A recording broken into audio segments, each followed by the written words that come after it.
interesante kjo që thotë, këto statistikat e tua përballur me këndvështrimin e Sergjo's, domethënë se këndvështrimi ti shikon statistika në për letra, dakor?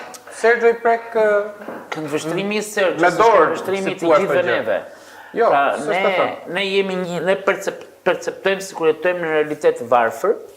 Presidentët e klubeve në Shqipëri bashkë me presidentët e federatës janë treguar shumë të zgjuar për ta shitur veten në publik si shumë të varfër, që të shkretët ata të cilët po marrin paratë e shtëpive të tyre dhe po hedhin futboll. Ndërkohë që unë mjafton t'ju jap disa shembull, dy shembuj shumë ironik.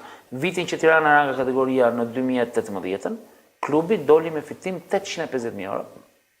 Viti futbollistik.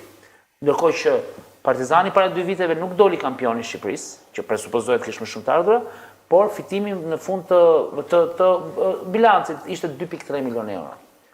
Kjo për treguar që do vetëm që nuk janë për të qarë hallin, por janë për të kërkuar ndonjëherë llogari, sepse kanë privatizuar asete publike, futbolli ka qenë një aset publik.